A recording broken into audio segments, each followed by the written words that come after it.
बिस्मिल्लाहिर्रहमानिर्रहीम। आज हम केमिकल काइनेटिक्स का लेक्चर नंबर 7 डिस्कस करेंगे और इस लेक्चर में आज हम पढ़ने जा रहे हैं सूडो ऑर्डर रिएक्शन। अच्छा, सूडो ऑर्डर रिएक्शन किसको कहते हैं? सबसे पहले हमें समझना होगा कि सूडो का मतलब क्या होता है। ठीक है, तो सूडो का मतलब होता है fake and this is first order reaction. इसका मतलब ये हुआ कि not first order reaction by the nature. देखिए ये जो फर्स्ट है ना, ये जो फर्स्ट इधर देख रहे थे दिस इज फर्स्ट ऑर्डर। मतलब ये हुआ कि ये फर्स्ट रियल में क्या ये फर्स्ट ऑर्डर है? सूड ऑर्डर रियल में ये फर्स्ट ऑर्डर नहीं है। ठीक है, लेकिन by the nature this is not a first order reaction. लेकिन होता ये है कि जो सूडो ऑर्डर रिएक्शन होता है इसमें one of the reactant is present in a large quantity, in axis quantity, तो इसलिए हम इसको कहते हैं सूडो फर्स्ट ऑर्डर रिएक्शन होता है। सूडो का मतलब होता है फेक होता है। अच्छा, फेक किस तरह से होता है कि हम समझ रहे होते हैं कि भाई ये रियल में फर्स्ट ऑर्डर है, लेकिन हालांकि ऐसा होता नहीं है। इसको हमें जो होता है ना ये बनाना पड़ता है सूडो फर्स्ट ऑर्डर रिएक्शन। वो हम इसको कैसे बनाते हैं वो हम डिस्कस करते हैं। अच्छा, ये जो सूडो फर्स्ट ऑर्डर रिएक्शन है this is a bye molecular reaction. मतलब दो जो रिएक्टेंट होते हैं ना वो इन्वॉल्व होते हैं, तो इसलिए हम इसको कहते हैं बाय मॉलिक्यूलर रिएक्शन। बाय का मतलब क्या हुआ? टू, और मॉलिक्यूलर, ये जो ए आ रही है हटा दें तो क्या बनेगा? मॉलिक्यूल। ऐसा रिएक्शन जिसमें दो मॉलिक्यूल अगर पार्टिसिपेट कर उसको हम कहते हैं बाय मॉलिक्यूलर रिएक्शन होता है। अच्छा जी, इसमें क्या होता है कि one reactant is present in a large quantity. एक जो रिएक्टेंट होता है मतलब दोनों में से एक रिएक्टेंट की जो कंसंट्रेशन होती है ना वो बहुत लार्ज होती है, इसलिए हम क्या करते हैं उसको निग्लेक्ट करते हैं when we write the rate of the reaction.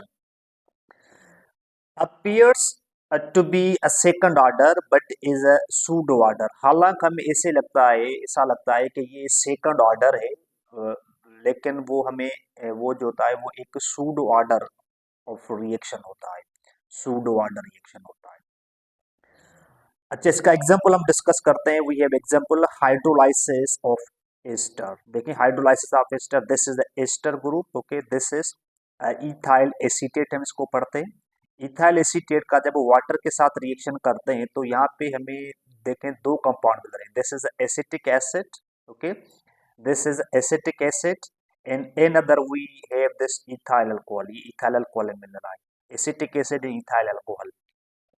जब हम इसका रेट ऑफ रिएक्शन लिखेंगे तो rate of reaction is equal के concentration of ethyl acetate in concentration of the water. लेकिन यहाँ पे जो रेट ऑफ रिएक्शन इसमें ये जो मैंने वाटर लिखा है जैसे वाटर कंसंट्रेशन वाटर, हम इसको क्या लेते हैं? इसको हम कांस्टेंट लेते हैं। तो this is the reason that the water is not included in rate of the reaction. तो यहाँ पे देखिए R is equal to K concentration of ethyl acetate लिखेंगे। देखिए कंसंट्रेशन ऑफ वाटर जो है यहाँ पर मैंने निगलेक्ट कर दिया, इसको इग्नोर कर दिया।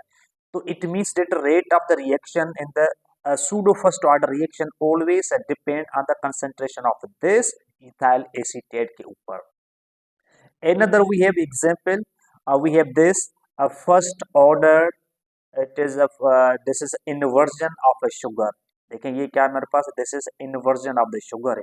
अच्छा, इन्वर्जन ऑफ शुगर का हम रिएक्शन देखते हैं कि this is the sugar C12H22O11।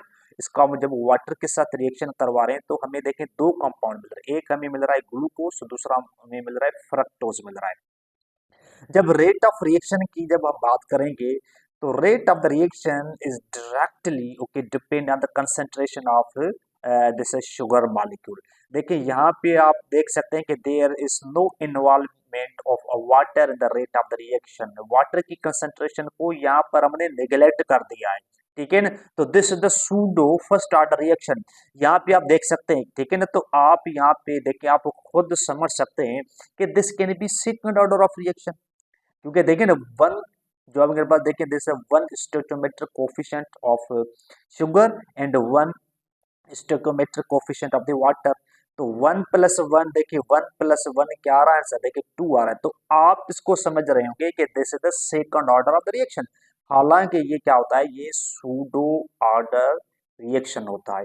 देखिए सूडो ऑर्डर रिएक्शन में देखिए यहाँ कहीं पर भी अगर आपको ये वाटर जो आ रहा है ना, तो वाटर की कंसंट्रेशन को हम निग्लेक्ट करते हैं, we never ever mention the concentration of the water and the rate of the reaction.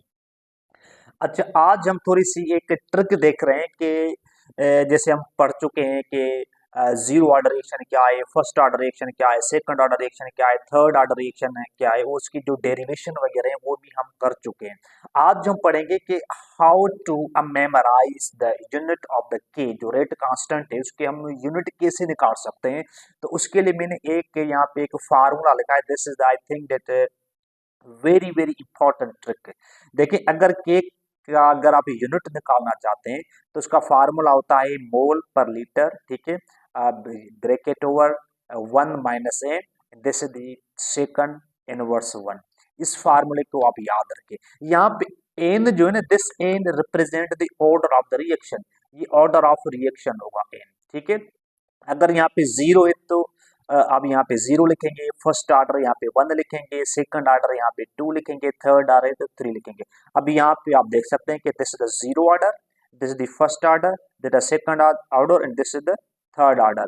अच्छा, जीरो ऑर्डर के लिए जो यूनिट आ रहा है क्या आ रहा है, मोल पर लीटर, और सेकंड इनवर्स 1। देखें, जीरो मतलब एन आपका जीरो हो जाएगा, तो क्या बचेगा यहाँ पे 1 बचेगा, ठीक है ना। तो 1 तो पावर जो है वो अंडरस्टूड होता है, हम उसको लिखते नहीं है।